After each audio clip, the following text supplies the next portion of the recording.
Hello everyone, welcome back to my channel. I am Pooja and आज हम discuss करेंगे 29 of June के all the important current affairs. सबसे पहले बात करेंगे आज का इम्पॉर्टेंट डे क्या है, उसके बाद हम बात करेंगे कुछ इंपॉर्टेंट पर्सन न्यूज में है, फिर हम स्टेट न्यूज भी देखेंगे, उसके बाद हमें डिफेंस न्यूज भी कवर करनी है। वीडियो के एंड में बहुत सारे क्वेश्चन है और एक क्वेश्चन ऑफ द डे भी है जिसका आंसर आप मुझे कमेंट सेक्शन में दे सकते हैं। तो आइए स्टार्ट करते हैं आज की वीडियो की। सबसे पहले बात करेंगे आज का इम्पॉर्टेंट डे। तो एवरी ईयर 29 ऑफ जून को हम स्टैटिस्टिक्स डे सेलिब्रेट करते हैं, जो कि एक नेशनल इवेंट है। क्यों मनाया जाता है? पहली बार इसको 2007 में मनाया गया था और यहाँ पर पीसी महालनोबिस की याद में, उनकी मेमोरी में इस दिन को मनाया जाता है। जब हम 5 ईयर प्लान्स के बारे में बात करते हैं, हमारी जो पंचवर्षीय योजनाएं थी, तो जो सेकेंड नंबर का 5 ईयर प्लान था, अगर आपको याद हो, उसे हम कहते हैं कि ये महालनोबिस मॉडल पे बेस्ड है, क्योंकि वो प्लान इन्होंने ही डिजाइन किया था। पद्म अवॉर्डी है और काफी कुछ इनके बारे में अभी हम सीखेंगे। ओके, तो हमें याद रखना है कि हर साल 29 जून को हम नेशनल स्टैटिस्टिक्स डे सेलिब्रेट करते हैं और वर्ल्ड डे हम 20 अक्टूबर को सेलिब्रेट करेंगे। अब यहाँ पे थीम देख लेते हैं। तो आप देखेंगे use of data for decision making, ये आपको थीम देखने को मिल जाएगी। डन इतनी चीजें। चलिए अब हम बात करेंगे पीसी महालनोबिस के बारे में। इन्होंने इंडियन स्टैटिकल इंस्टीट्यूट कोलकाता में सेटअप किया था 17 ऑफ दिसंबर 1931 में। पहली चीज हम आज बात करते हैं एनएसओ के बारे में, एनएसओ के सर्वे के बारे में बात करते हैं। एनएसओ का मतलब है नेशनल सैंपल सर्वे। तो ये बॉडी भी सेटअप करने का काम पीसी महालनोबिस ने किया था और इससे हम डेटा को कलेक्ट करते हैं, जिसका इस्तेमाल हम सोशियो इकोनॉमिक प्लानिंग में करते हैं। इन्होंने सेंट्रल स्टैटिकल ऑर्गेनाइजेशन को 1950 में भी सेटअप किया था। इसके अलावा ही हमारे प्लानिंग कमीशन के भी मेंबर थे 1955 से लेकर 1967 के बीच में। जो हमारा सेकेंड 5 ईयर प्लान है, जिसका समय 1956 से लेकर 1961 के बीच में है, तो उन्होंने इस प्लान को तैयार किया था, इसलिए इसको हम महालनोबिस मॉडल के नाम से भी जानते हैं, जो कि इंडिकेट करता है इंडस्ट्री ग्रोथ को, क्योंकि हमारा जो सेकेंड 5 ईयर प्लान है वो इंडस्ट्री ग्रोथ पे फोकस है। ठीक है, इसके अलावा अगर हम बात करते हैं, इन्हें पद्म विभूषण अवार्ड भी मिल चुका है 1968 में और गवर्नमेंट ऑफ इंडिया के स्टैटिकल एडवाइजर भी रहे हैं 1949 में पीसी महालनोबिस। तो बहुत इंपॉर्टेंट पर्सन है, इसलिए उनकी याद में इस दिन को मनाया जा रहा है। ओके, चलिए अब बात करेंगे कुछ इंपॉर्टेंट पर्सन जो न्यूज में है। और एक इंपॉर्टेंट पर्सन जो अक्सर न्यूज में बनी रहती है अपनी बुक्स की वजह से, हम बात कर रहे हैं अरुंधति रॉय के बारे में। इनकी एक बहुत फेमस पुस्तक है जो कई बार एग्जाम में पूछी गई है और आने वाले समय में पूछी जा सकती है, क्योंकि अभी जो सीपीओ का पेपर हो रहा है उसमें हर एक शिफ्ट में एक दो क्वेश्चन बुक्स से आ ही रहे हैं। ठीक है, तो अरुंधति रॉय की एक बहुत ही फेमस बुक है the god of small thing. The god of small things के लिए इन्हें बुकर प्राइज मिला था 1997 में और ये फर्स्ट इंडियन है जिन्हें प्रेस्टिजियस बुकर प्राइज मिला था इनकी बुक के लिए the god of small thing. तो अपने आप में अरुंधति रॉय इंपॉर्टेंट पर्सन है। इनकी करेजियस राइटिंग की वजह से, कुछ ज्यादा ही करेजियस राइटिंग है, तो यहाँ पर इन्हें पेन पिंटर प्राइज 2024 अवार्ड दिया गया है। ठीक है, अरुंधति रॉय को एक अवार्ड सेरेमनी होगी अक्टूबर में लंदन में, तब इनको ये अवार्ड दिया जाएगा। अवार्ड की शुरुआत 2009 में हुई थी, 2009 से ये अवार्ड दिया जा रहा है। ठीक है, तो पहली नॉवल तो हमने इनकी देख ली, आप देख सकते हैं the god of small thing. एक और इनकी इंपॉर्टेंट नॉवल है the ministry of utmost happiness, ये भी इनकी ही नॉवल है। इसके अलावा capitalism a ghost story and the algebra of infinite justice, ये पुस्तक भी अरुंधति रॉय की ही है। ठीक है, तो ये कुछ इंपॉर्टेंट बुक्स हैं जो आने वाले एग्जाम में आपके लिए हेल्पफुल रह सकती हैं, इनको भी आप याद रखेंगे। ठीक है, इसके अलावा रिसेंटली कुछ और अवार्ड्स हमने डिस्कस किए हुए थे, जैसे कि PSU leadership and excellence award 2024 under the category of leadership in digital transformation. ये अवार्ड किसे दिया है? THDC इंडिया लिमिटेड को दिया गया है, जो कि आपका टिहरी हाइड्रो डेवलपमेंट कॉर्पोरेशन है, एक जॉइंट वेंचर है between the central government and state government. ठीक है, इसके अलावा अटल पेंशन योजना में मैक्सिमम एनरोलमेंट करने के लिए आपको पता है कि कर्नाटका विकास ग्रामीण बैंक को भी अवार्ड, नेशनल अवार्ड दिया गया है। एंड आपका जो कर्नाटका विकास ग्रामीण बैंक है एक RRB है, इसको स्पॉन्सर कौन करता है? तो कैनरा बैंक इसको स्पॉन्सर करता है। ठीक है, इतनी चीजें। चलिए, हमारे देश का पहला RRB कौन था? तो हमारे देश का पहला RRB है प्रथम बैंक 1975। ओके, चलो नेक्स्ट देख लेते हैं। अब बात कर रहे हैं इंडिया की पहली AI यूनिवर्सिटी, जिसका नाम है universal AI university, UAIU, universal AI university India की पहली AI यूनिवर्सिटी है और इसके वाइस चांसलर अपॉइंट हुए हैं साइमन मैक। साइमन मैक पहले पर्सन है जो इंडियन नहीं है, नॉन इंडियन है और किसी इंडियन इंस्टीट्यूट के वाइस चांसलर बन रहे हैं। तो अपने आप में इंपॉर्टेंट है कि एक तो इंडिया की पहली AI यूनिवर्सिटी, उसके अलावा पहले non Indian vice chancellor of the Indian institute कौन है यहाँ पे, साइमन मैक है। ठीक है, चलिए नेक्स्ट बात करेंगे बंधन बैंक के बारे में। बंधन बैंक के MD एंड CEO जिनका नाम है चंद्रशेखर घोष, इनका रिटायरमेंट हो रहा है 9 जुलाई को, इसलिए RBI ने जो बोर्ड है उसमें एक एडिशनल डायरेक्टर को अपॉइंट किया है। RBI induct additional director on the Bandhan bank ahead of CMD Chandrashekhar Ghosh retirement. तो यहाँ पर अरुण कुमार सिंह आपको देखने को मिलेंगे। अरुण कुमार सिंह जो कि retired chief general manager of RBI रहे हैं, इन्हें एडिशनल डायरेक्टर बनाया गया है board of the Bandhan bank का, और ये 24 जून 2024 से लेकर 23 जून 2025 तक अपना कार्यभार संभालने वाले हैं। ठीक है, बंधन बैंक कोलकाता बेस्ड बैंक है जिसका फॉर्मेशन 2015 में हुआ था, जिसकी टैगलाइन क्या है, आपका भला सबकी भलाई।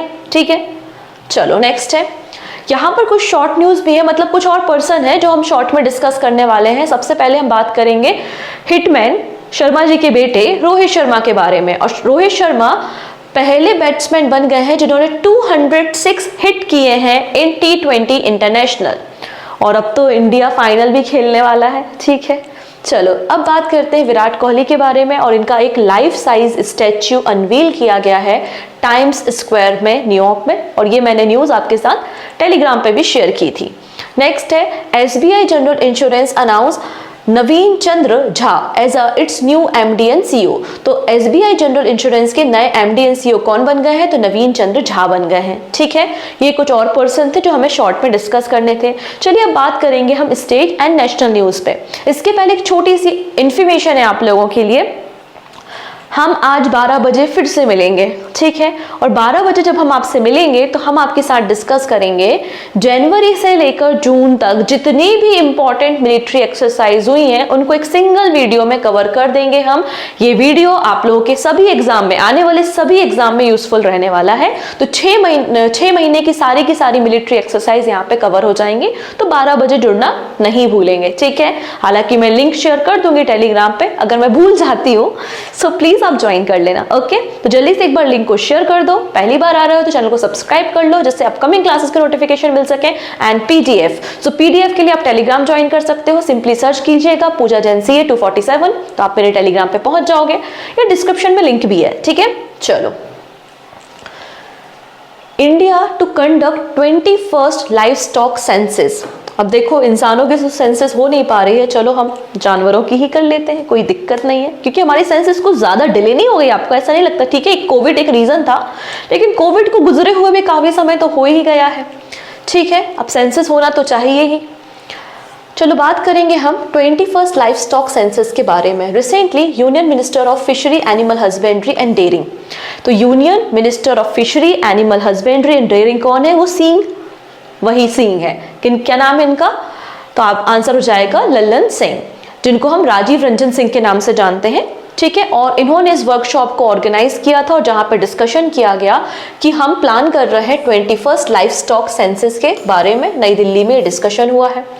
अब ये जो जितने भी हमारे कैटल्स हैं उनकी यहाँ पे बेसिकली काउंटिंग की जाती है, और जो 21st नंबर की लाइवस्टॉक सेंसस होगी वो सितंबर से दिसंबर के बीच में होगी, जिसमें मोबाइल टेक्नोलॉजी का इस्तेमाल किया जाएगा और पूरा डेटा को गैदर करके यहाँ पर हर एक animal species across the country उनकी काउंटिंग बेसिकली की जाएगी और डेटा को रेडी किया जाएगा। लास्ट जो सेंसस हुई थी ना, मतलब 20th नंबर की जो लाइफ स्टॉक सेंसस हुई थी, उसमें 16 स्पीसीज को हमने काउंट किया था। अब यहाँ पे पता नहीं कि कितनी एनिमल्स की स्पीसीज को यहाँ पर काउंट किया जाएगा। जब तो काउंटिंग शुरू होगी तभी पता चलेगा कि कितना यहाँ पे डेटा पब्लिश किया जा रहा है। अब पहली सेंसस के बारे में बात करते हैं तो 1919 से 1920 के बीच में, 1919 से 1920 के बीच में पहली बार यहाँ पर आप देखोगे कि सेंसस हुई थी। ठीक है, और हर 5 साल में सेंसस होती है। It cover all the domesticated animal and their head counts. ठीक है इतनी चीजें।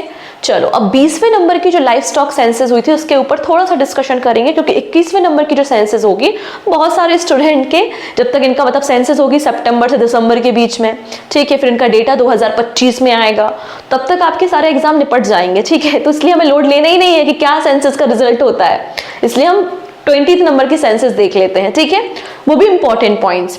तो यहाँ पर देखिएगा जो टोटल यहाँ पे एनिमल कवर किए गए थे इस पर्टिकुलर सेंसस में, जो 20वें नंबर की सेंसस हुई थी 2019 में, उसमें 16 एनिमल स्पीसीज को कवर किया गया था, उनकी काउंटिंग की गई थी, जिसमें पाया गया कि total life stock population 535 million है हमारी कंट्री में, जो 2012 के कंपैरिजन में 4.6% ग्रोथ हुई है। वेस्ट बंगाल में सबसे ज्यादा इंक्रीमेंट हुआ था कैटल की पॉपुलेशन में, उसके बाद तेलंगाना आपको देखने को मिल जाएगा। यहाँ पर आप देख सकते हैं, अगर हम कैटल्स की बात करें तो 192 मिलियन आपको कैटल्स देखने को मिलेंगे, वैसे ही आप अलग अलग स्पीसीज की काउंटिंग देख सकते हैं। बस इतना डेटा से आपका काम हो जाएगा, ठीक है। नेक्स्ट है south India's first leopard safari opens eight Bannerghatta. सो बन्नेरघट्टा नेशनल पार्क कहाँ है? हम सभी को पता है कि कर्नाटका में है, बेंगलुरु में है, और अब तो ये भी पता चल गया है कि मेरे घर के थोड़ा सा पास में ही है ना। मैंने एक दिन डिस्कस किया था। चलिए अब मुझे जाना पड़ेगा यहाँ पे लेपर्ड सफारी देखने के लिए, ठीक है। सो साउथ इंडिया की पहली एंड कंट्री की सबसे बड़ी, भारत की लार्जेस्ट लेपर्ड सफारी को शुरू किया जा रहा है बन्नेरघट्टा बायोलॉजिकल पार्क में, कर्नाटका में। और ये जो आपकी लेपर्ड सफारी है ये 20 हेक्टेयर के एरिया में फैली हुई है, जिसके लिए 4.5 करोड़ रुपीस खर्चा किया गया है। इसमें आपको 8 लेपर्ड्स देखने को मिल सकते हैं। लेपर्ड आपकी बिग कैट की कैटेगरी में भी आते हैं और ये पैंथेरा जीनस से बिलोंग करते हैं। इनके हैबिटेट को लगातार खतरा है और यहाँ पे ह्यूमन और वाइल्ड लाइफ कॉन्फ्लिक्ट भी होते रहते हैं, इसलिए IUCN ने इनको वल्नरेबल कैटेगरी में इंक्लूड करके रखा है। अब यहाँ पे बात हो रही है बन्नेरघट्टा बायोलॉजिकल पार्क के बारे में। तो जो बन्नेरघट्टा नेशनल पार्क है उसका ही एक छोटा सा पार्ट या एक उसके अंदर एक पार्ट है जिसका नाम है बन्नेरघट्टा बायोलॉजिकल पार्क, ठीक है। और ये पहला पार्क है हमारी कंट्री का जिसमें प्रॉपर फेंसिंग वगैरह की गई है। 2002 में इसको स्टेब्लिश किया गया था। It has been integral part of the Bannerghatta national park. So Bannerghatta national park 1974 में बना था, ठीक है। बन्नेरघट्टा नेशनल पार्क के अंदर इंडिया का सबसे बड़ा बटरफ्लाई पार्क भी है, ठीक है। 2006 में सेटअप किया गया था और जिसमें ज़्यादा कोई बटरफ्लाई नहीं है, ठीक है। मैं गई थी देखने के लिए बटरफ्लाई, बट मुझे ज़्यादा कोई बटरफ्लाई दिखी नहीं, मे बी पता नहीं किस्मत खराब होगी मेरी, ओके। तो अब यहाँ पे जो बन्नेरघट्टा नेशनल पार्क है वो आप देखोगे कि अनिलकर रेंज जो हिल रेंज है उसमें आपको देखने को मिल जाएगा। चलिए नेक्स्ट बात करेंगे first international dairy federation Asia Pacific summit in Kochi recently conclude हुई है। ये फर्स्ट नंबर की जो इसलिए इंपॉर्टेंट है इसलिए हम डिस्कस कर लेते हैं कि फर्स्ट नंबर की IDF मतलब international dairy federation regional dairy conference Asia Pacific recently conclude हुई है। कहाँ पर? कोच्चि में 26 जून से लेकर 28 जून के बीच में, जिसकी थीम क्या थी? Farmer centric innovation in dairying, इसकी आपको थीम देखने को मिल जाएगी। अब इस कॉन्फ्रेंस को ऑर्गेनाइज किसने किया था? तो union ministry of fishery animal husbandry and dairying and national dairy development board ने इस पर्टिकुलर इवेंट को ऑर्गेनाइज किया था। चलिए नेक्स्ट है Uttar Pradesh brings ordinance against the paper leak. अब यहाँ पर उत्तर प्रदेश गवर्नमेंट ने रिसेंटली एक ऑर्डिनेंस को पास किया है। इसके अलावा जब इसमें गवर्नमेंट के साइन हो जाएंगे और पार्लियामेंट से भी अप्रूव हो जाएगा, मतलब असेंबली जो है आपकी, पार्लियामेंट तो नहीं बोलेंगे, असेंबली जो स्टेट असेंबली है वहां से अप्रूव हो जाएगा तो ये फोर्स में आ जाएगा। जैसे कि पार्लियामेंट में भी होता है ना, कोई बिल पास करना हो तो पहले लोकसभा से पास होगा, राज्यसभा से पास होगा और उसके बाद फिर राष्ट्रपति जी के साइन होंगे, उसके बाद वो इनफोर्स में आएगा। सिमिलर कोई बिल अगर आपकी विधानसभा से पास होता है, फिर गवर्नर साइन करते हैं, उसके बाद वो पर्टिकुलर स्टेट में फोर्स में आता है, ठीक है। अब यहाँ पे ऑर्डिनेंस तो एक ये तो ऑर्डिनेंस वर्ड लिखा है, ऑर्डिनेंस को हिंदी में हम अध्यादेश भी कहते हैं। और ऑर्डिनेंस को इशू कौन करता है? ये अलग प्रकार का ऑर्डिनेंस है, मैं अलग प्रकार के ऑर्डिनेंस के बारे में बात कर रही हूँ। जब इमीडिएटली किसी कानून की जरूरत होती है तो ऑर्डिनेंस को पास किया जाता है, और यहाँ पे पेपर लीक के केसेस है इसलिए एक इमीडिएट लॉ की जरूरत थी तो ऑर्डिनेंस पास किया गया, ठीक है।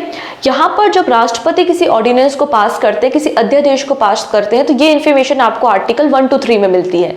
वहीं अगर कोई गवर्नर किसी ऑर्डिनेंस को पास करता है तो ये इन्फॉर्मेशन आपको 213 में मिलती है। तो 1 to 3, 213। कितना आसान है, ऑर्डिनेंस और अध्यादेश के आर्टिकल दोनों के दोनों आई थिंक आपको याद हो गए होंगे।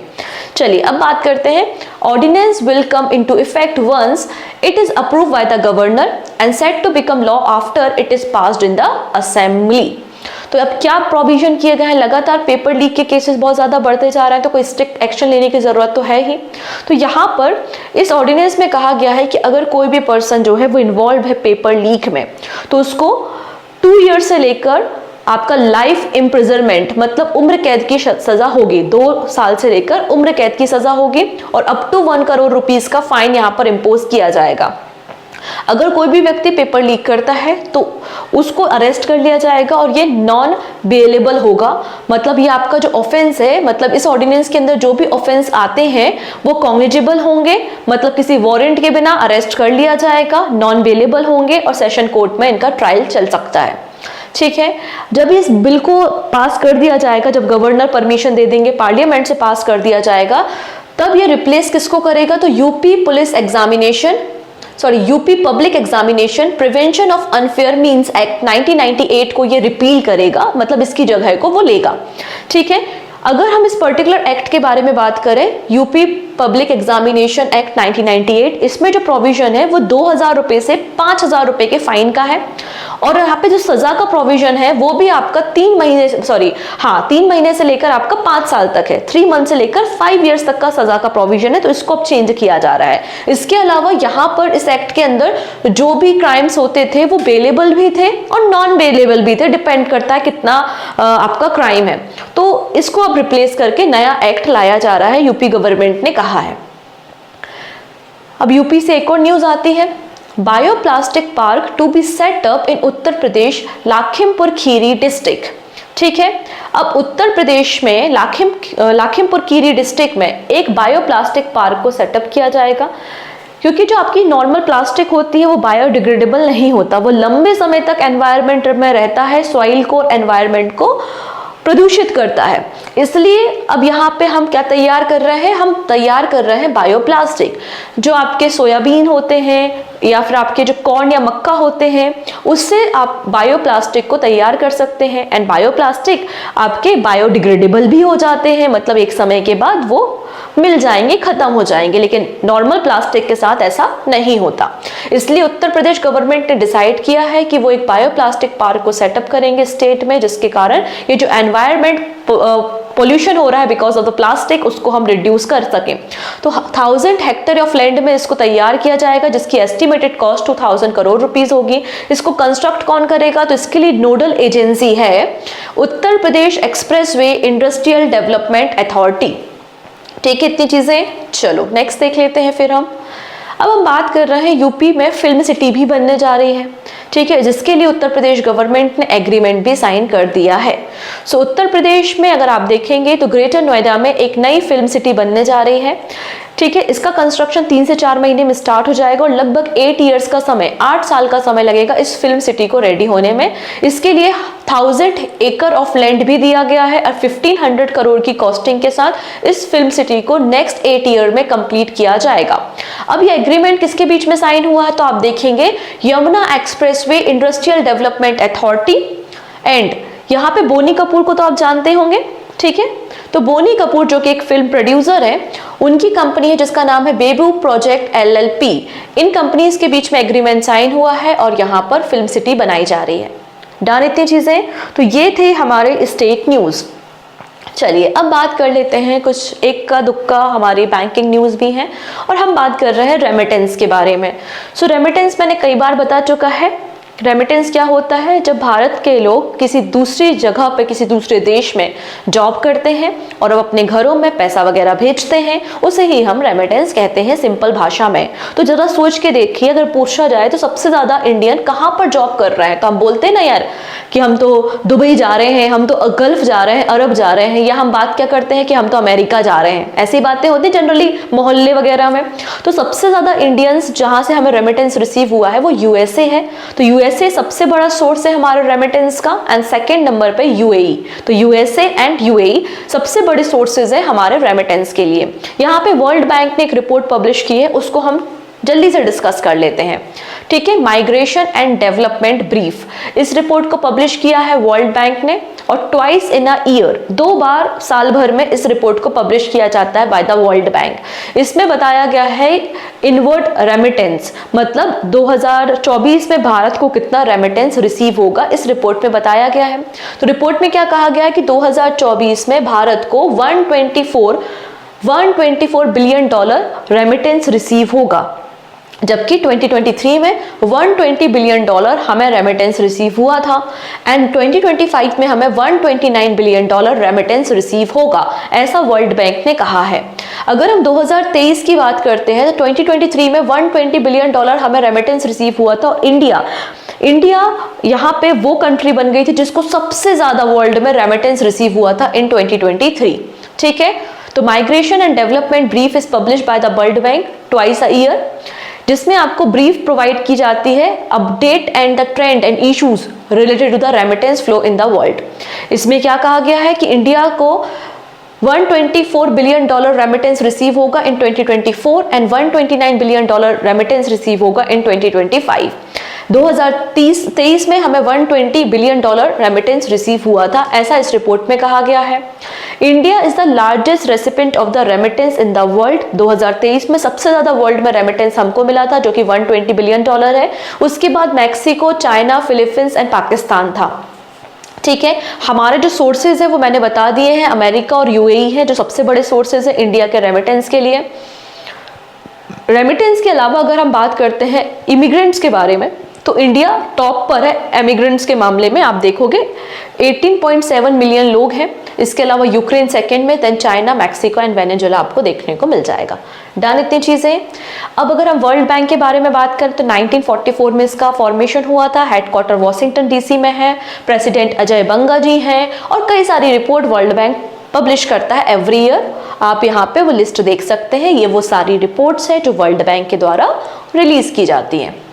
चलिए, कुछ समय पहले मैंने आपको अमूल के बारे में बताया था। क्या बताया था मैंने अमूल के बारे में कि अमूल ने अपनी पहला जो प्लांट है वो इंडिया के बाहर सेटअप कर रहा है। कहाँ पे? यूएसए में। ये बात हमने डिस्कस की थी। वैसे ही हमारे देश की largest exporter of 2 wheeler and 3 wheeler company जिसका नाम है बजाज ऑटो, तो बजाज ऑटो भी पहली बार इंडिया के बाहर अपना मैन्युफैक्चरिंग फैसिलिटी को ओपन कर रहा है। कहाँ पर? ब्राजील में। ठीक है, बजाज ऑटो का हेडक्वार्टर पुणे में है। 29 नवंबर 1945 में इसका फॉर्मेशन कर दिया गया था। एंड फाउंडर कौन है? तो फाउंडर है Jamnalal Bajaj and Rojan फ्रियाज। Okay, चलो नेक्स्ट है आईसीआईसीआई बैंक। अगर हम एम कैप की बात करें, मतलब मार्केट कैपिटलाइजेशन के बारे में बात करें, मार्केट कैपिटलाइजेशन को मैंने पहले भी एक्सप्लेन किया था और एक बार वापस मैं शॉर्ट में एक्सप्लेन कर देती हूँ कि कोई भी कंपनी होती है उसके जो शेयर होते हैं, हर एक शेयर की जो वैल्यू होती है उसको मल्टीप्लाई कर दो तो वो आपका एम कैप हो जाता है। कोई आपकी XYZ कंपनी है, उसके मार्केट में 100 शेयर है, हर एक शेयर की वैल्यू 10 रुपीज है, तो हम बोलेंगे 1000 रुपीज इसका एम कैप है, सिंपल सी भाषा में। तो आईसीआईसीआई बैंक 6 नंबर की इंडियन कंपनी बन गई है जिसने एक माइलस्टोन अचीव किया है और 100 बिलियन डॉलर का एम कैप हिट किया है। ठीक है, 100 बिलियन डॉलर का एम कैप हिट करने वाली 6 नंबर की इंडियन कंपनी आईसीआईसीआई बैंक है। इसके पहले टीसीएस, एचडीएफसी, भारती एयरटेल, रिलायंस, इन्फोसिस वगैरह आपको देखने को मिल जाएंगे। ठीक है, चलिए अब बात करेंगे एक्सरसाइज होपेक्स के बारे में। ये जो एक्सरसाइज है रिसेंटली हाल ही दिनों में कंप्लीट हुई है। कहाँ पे कंप्लीट हुई है? ये इजिप्ट में। ठीक है, तो इंडियन एयरफोर्स और इजिप्ट की एयरफोर्स के बीच में होने वाली एक्सरसाइज है जिसका नाम है एक्सरसाइज होपेक्स। इसका 4th एडिशन रिसेंटली इजिप्ट में कंक्लूड हुआ है 21 जून से 26 जून के बीच में। ठीक है, इतनी चीजें। अब ये जो होपेक्स एक्सरसाइज है इसमें हमारे राफेल फाइटर जेट्स ने पार्टिसिपेट किया था और जो C-17 ग्लोब मास्टर है उन्होंने भी होपेक्स में पार्टिसिपेट किया था।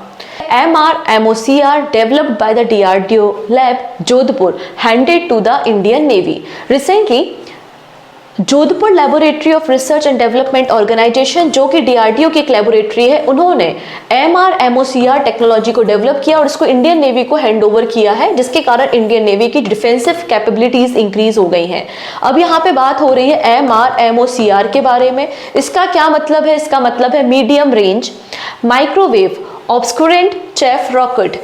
अब ये क्या करता है? जो माइक्रोवेव्स होती है ना उनको एब्जॉर्ब कर लेता है। इस एब्जॉर्ब करने के कारण कोई अगर आसपास एनिमी है तो हमारे नेवल वेसल्स को, नेवल असेट्स को आइडेंटिफाई नहीं कर पाएगा, डिटेक्ट नहीं कर पाएगा। तो ऑब्वियसली बात है हमारी जो कैपेसिटीज है या कैपेबिलिटीज है, डिफेंसिव कैपेबिलिटीज, वो इंक्रीज हो जाएंगी, क्योंकि एक रडार सिग्नल के लिए एक मास्क की तरह क्रिएट करता है, मास्क की तरह काम करता है, और हमारे जो भी असेट्स हैं, नेवल असेट्स, उनको प्रोटेक्ट करने का काम ये टेक्नोलॉजी करेगी। डन।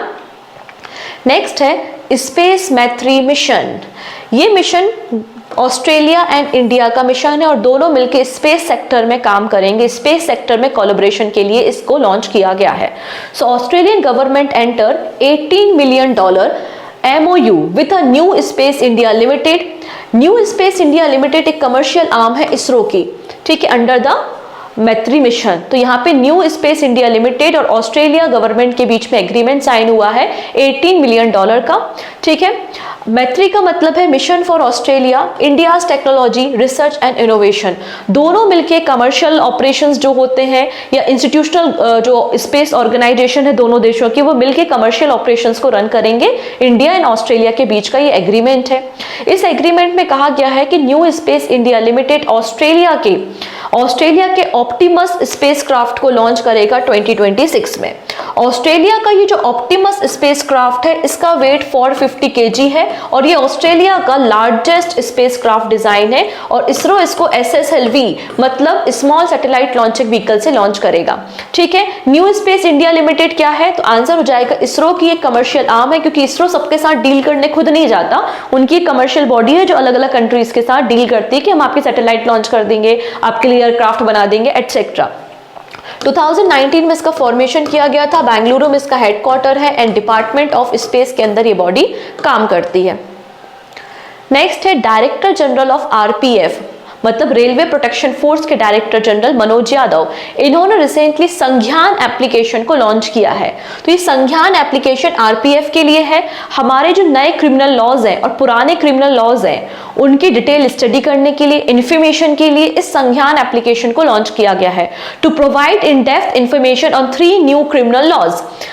कौन कौन से? भारतीय न्याय संहिता, भारतीय नागरिक सुरक्षा संहिता एंड भारतीय साक्ष्य अधिनियम। तो इनकी डिटेल इंफॉर्मेशन इस एक्ट में मतलब इस एप्लीकेशन में मिल जाएगी जिसको RPF के लिए लॉन्च किया गया है। चलिए नेक्स्ट है, अब डेनमार्क कुछ बड़ा करने जा रहा है। क्या कर रहा है ये? Denmark set to impose world first carbon tax on the gassy cattle. यहाँ पे बहुत सारे हमारे देश में और पूरे वर्ल्ड में इनफैक्ट कैटल्स हैं, जैसे कि काऊ है, गोट्स हैं, कैमल्स हैं, पिग्स हैं। तो ये लोग मीथेन गैस रिलीज करते हैं और हम सभी को पता है कि मीथेन गैस एक ग्रीन हाउस गैस है जो कि ग्लोबल वार्मिंग के लिए रिस्पॉन्सिबल होती है और हमें तो ग्लोबल वार्मिंग रिड्यूस करनी है। तो यहाँ पर डेनमार्क पहली कंट्री बनने जा रहा है जो कि फार्मर्स पे कार्बन टैक्स इंपोज करेगा अगर उनके पास ऐसे कैटल्स हैं जो कि मीथेन गैस को रिलीज करते हैं, ठीक है।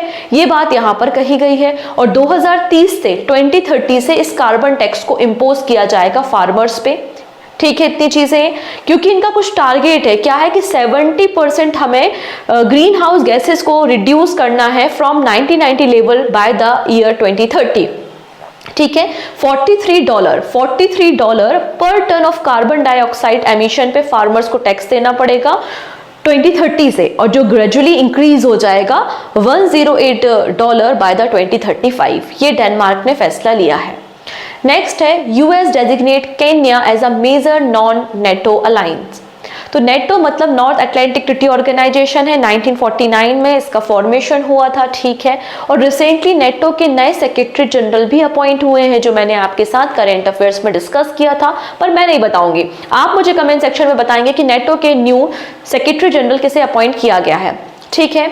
अब यहाँ पे नेटो का मेंबर तो नहीं है केन्या, लेकिन नेटो का नॉन नेटो एलाई यहाँ पे डेजिग्नेट किया है, मतलब दोनों मिलके, दोनों देश में नेटो मिलके, USA मिलके डिफेंस एंड सिक्योरिटी इन्हांस करेंगे केन्या की। केन्या की कैपिटल क्या है? नैरोबी है।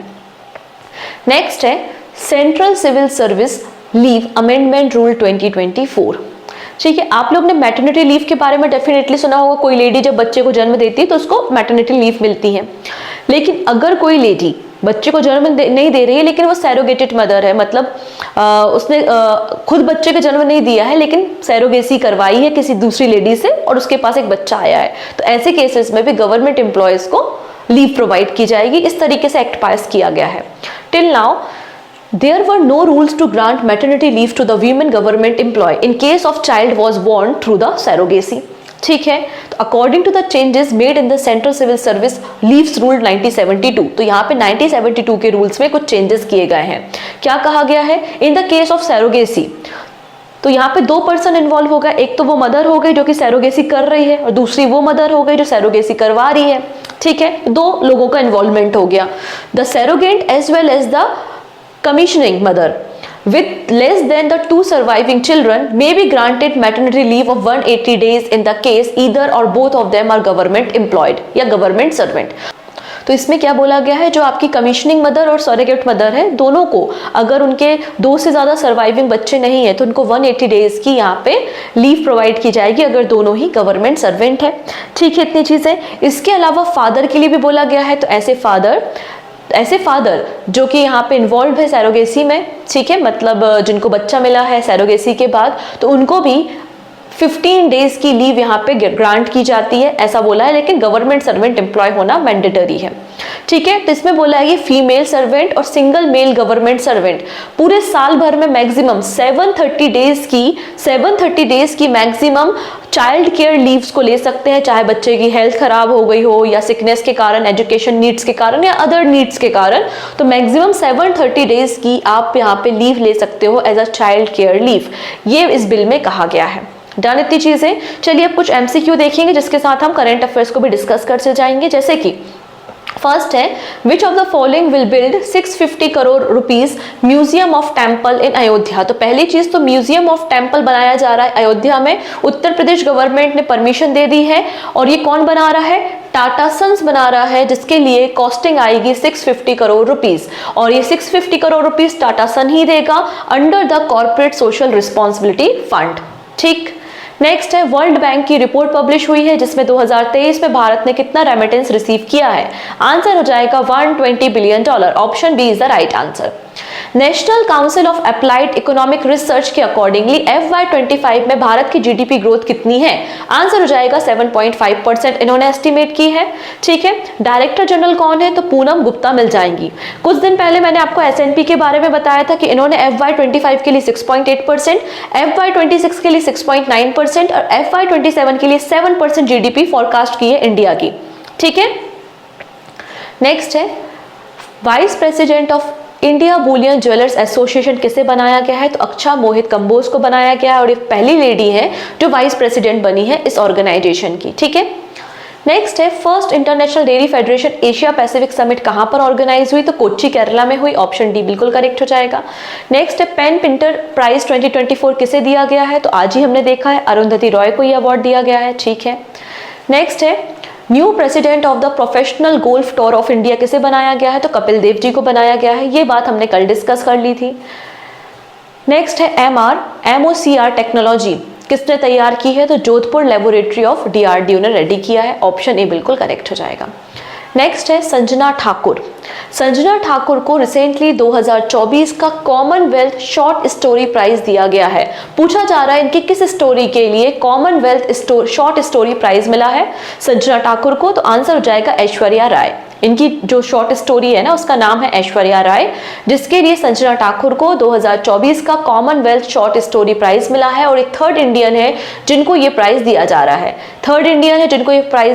है। ठीक है, इसके पहले अगर आप देखोगे 2 और इंडियन रहे हैं। एक है कृतिका पांडे जिनको 2020 में ये अवार्ड मिला था और इनकी जो शॉर्ट स्टोरी थी उसका नाम था the great Indian T and snacks. And यहाँ पे पारासर कुलकर्णी है, 2016 में उनको अवार्ड मिला था काउ एंड कंपनी के लिए और ये थर्ड नंबर की बन गई है संजना ठाकुर जिनकी शॉर्ट स्टोरी का नाम है ऐश्वर्या राय, जिसके लिए इनको 2024 का कॉमनवेल्थ शॉर्ट स्टोरी प्राइज दिया जा रहा है। And this is your question of the day.